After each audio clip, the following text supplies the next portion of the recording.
So a little bit of our backstories. I guess I grew up in a loosely Catholic home.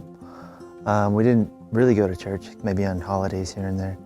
But went to religion classes, but then as a teenager I got very into drugs, alcohol, and crime. Was that way until after my oldest son was born, when I was 20, that I really kind of started to get my life cleaned up, but I still didn't have a relationship with God. It still wasn't saved.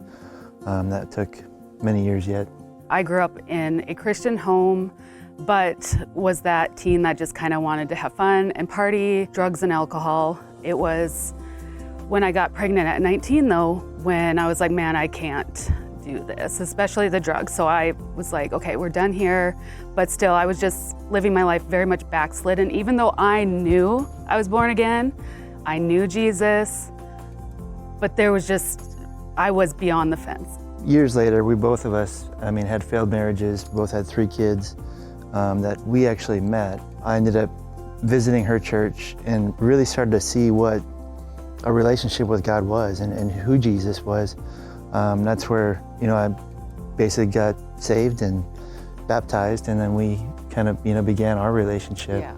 Even though we were backslidden and it didn't look like a normal type of way God would put things together, the reality, He did for us. He was in it He the whole did way. for us, and we knew it even though we weren't close to God. He was in the process of redeeming our lives. I think it was 2010 where I moved to Bismarck with my boys, and we started checking out churches. It was difficult with a blended family. My kids kind of had somewhat of a background, his did not. Very much so. And so we struggled for a little bit, and then until one night, somebody told me about a church that met on Saturday nights. I'm like, this is weird. Maybe I'll just go. It'll just be me, I'll go. Yeah, we had the kids that weekend. Yeah, so I will check it out, see what it's all about. I will never forget walking through those doors of New Life. The worship started and I just wept. I encountered God like I never experienced. But I knew that's where God was telling us to go. And 14 years later, here we are leading worship and sound and media, mentoring people, literally completely changed our lives. One of the most important things I've learned, I think, is connections.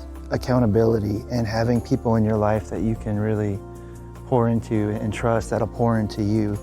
It's something I guess we focus on with our teams. Yeah, big time. Because it's not just about coming to church every Sunday. We need to be laughing, we need to be having fun. Church is way more than being in this building. It's outside doing things together and growing in relationships. That's what builds our faith. That's what keeps us able to also go through the hard times when we have people we can fall back on. We talk to our worship team about on a continual basis, and we like to have fun with our, anybody we're with, our worship team, small groups, Yeah, this and week, things like one that. of our worship team meeting is just literally a game night at our house. Yep, and we're gonna just laugh. Just to build community Yeah, and have fun. Yep. Yeah.